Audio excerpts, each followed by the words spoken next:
मित्रों, जंतर मंतर पर जिस तरह छात्रों पर लाठीचार्ज की गई है और बर्बरता की गई है, ये ठीक है या गलत है, इस बात पर देश के बुद्धिजीवियों को, पत्रकारों को, मीडिया को जरूर विश्लेषण करना चाहिए। केवल सरकार का मुंह देखकर बात नहीं करनी चाहिए, हमें अपनी चाटुकारिता से भी बाहर आना चाहिए।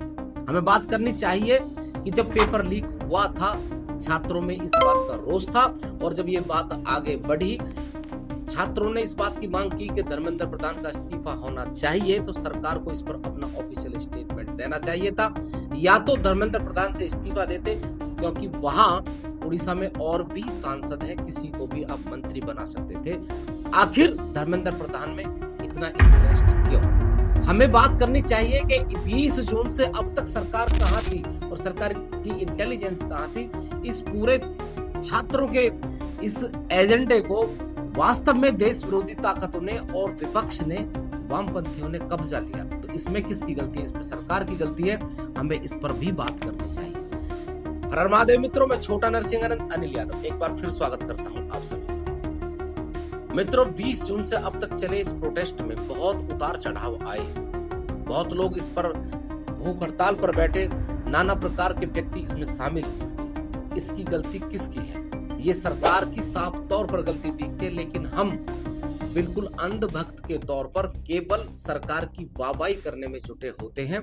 हम कभी भी स्पष्ट बोलने के लिए तैयार नहीं होते कि भाई 20 जून से अब तक आप कहां थे। हमें छात्रों से बात करनी चाहिए थी। यदि जरूरत पड़ती तो धर्मेंद्र प्रधान का इस्तीफा लेने में भी कोई बड़ी बात नहीं थी, क्योंकि अब ये धरना, अब ये विरोध प्रदर्शन केवल दिल्ली में नहीं, पूरे देश में फैल चुका है। और मित्रों, आप जानते हो, ये देश का युवा है। देश के इसी युवा ने नेपाल में बहुत बवाल किया था। इसी युवा ने बांग्लादेश में, इसी जैन जी ने तख्ता पलट किया था। यदि ऐसा हुआ तो ये विनाशकारी सिद्ध हो सकता है, और इसमें गलती सारी सरकार की रहेगी। सरकार को देश की जनता ने और खासकर सनातनियों ने चुनकर शीर्ष पर बैठाया, लेकिन यदि अब ये गलती हुई और ये जिस तरह से ये पूरा धरना प्रदर्शन देश विरोधी ताकतों के हाथ में जाता दिखाई दे रहा है और सरकारें बदली या देश को नुकसान हुआ, तो सारे सनातन को, सारे उस जनता को नुकसान होगा जिसने आपको शीर्ष नेतृत्व भेजने का काम किया है। आपको ये जिम्मेदारी लेनी चाहिए कि यदि छात्र, देश का युवा किसी बात की मांग कर रहा है, तो उस पर आप किस तरह से आप इसको टैकल करोगे, ये सरकार को तय करना चाहिए था। धर्मेंद्र प्रधान का इस्तीफा होना ना होना अलग की बात थी, लेकिन सरकार को इस पे ऑफिशियल स्टेटमेंट जरूर देना चाहिए था। मित्रों, अभी तक भी सरकार की तरफ से कोई ऑफिशियल स्टेटमेंट इस मामले पर नहीं आया है। केवल कुछ अंधभक्त और मीडिया चाटुकार इस बात की वाहवाही लूट रहे हैं कि देखो, देश के वामपंथियों ने, विदेशी फंडिंग ने इस तरह की जो है हिंसा की है, इसलिए पुलिस ने कार्रवाई की है। लेकिन ये बात सारी गलत है, सिरे से गलत है। हमें बात की तह तक पहुंचना चाहिए। जिस युवा पर लाठी पड़ी है, उससे बात करना बहुत जरूरी है, क्योंकि यदि उनसे बात नहीं की उनके फेवर में, उनके भविष्य के, क्योंकि युवा देश का भविष्य है, ये बात कहीं नकारी नहीं जा सकती कि उन्हीं युवाओं के सर के ऊपर पैर रखकर वामपंथी और देश विरोधी ताकतें आगे बढ़ चुकी हैं। लेकिन इसमें गलती किसकी है, इसका भी आपको विश्लेषण करना चाहिए। केवल घर बैठे सरकार की तरफ से कोई स्पेशल, कोई ऑफिशियल स्टेटमेंट है नहीं, और हम अपने आप से कहे जा रहे हैं कि नहीं जी, इसमें तो ऐसा नहीं, ऐसा है। क्यों? सरकार तो कुछ कहे, सरकार तो कहे कि हाँ, इसमें वामपंथियों का धरना है, देश विरोधी ताकतों का धरना है। और जब लाठीचार्ज हुई, कितने वामपंथी आपने जेल में भेजे, सलाखों के पीछे भेजे, जिन्हें अभी जमानत नहीं मिली, कुछ गिरफ्तार हुए, छोड़ दिए। कितने विदेशी फंडिंग करने वालों को आपने पकड़कर जेल में भेजा है। कितने वामपंथियों को आपने लाठियों से चोट पहुंचाई है।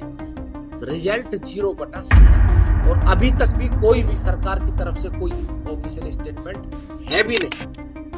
क्या शाहीन बाग में चला वर्षों तक धरना देश विरोधी ताकतों का नहीं था? क्या किसान धरना देश विरोधी ताकतों का नहीं था, जिन्होंने देश के तिरंगे का अपमान कर दिया? लेकिन आपकी लाठियां वहां नहीं चली और उल्टा आपने बिल वापस ले लिया किसानों। क्योंकि यहाँ छात्र थे, आपने इन्हें पीट कर केवल अपनी राजनीति चमकाने का काम किया है और उसके बाद भी अभी तक आपका कोई ऑफिशियल स्टेटमेंट नहीं आया।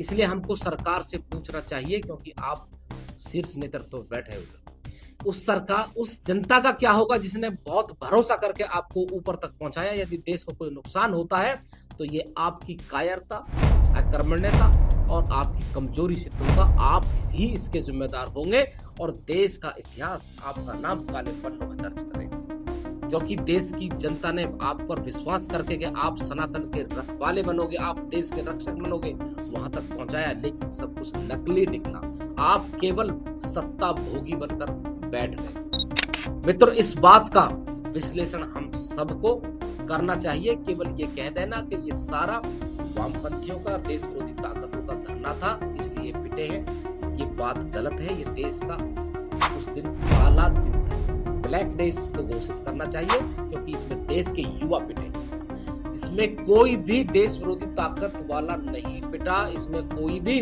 वामपंथी नहीं पिटा, कोई जेल नहीं गया, किसी पे चार्ज फाइल नहीं हुआ।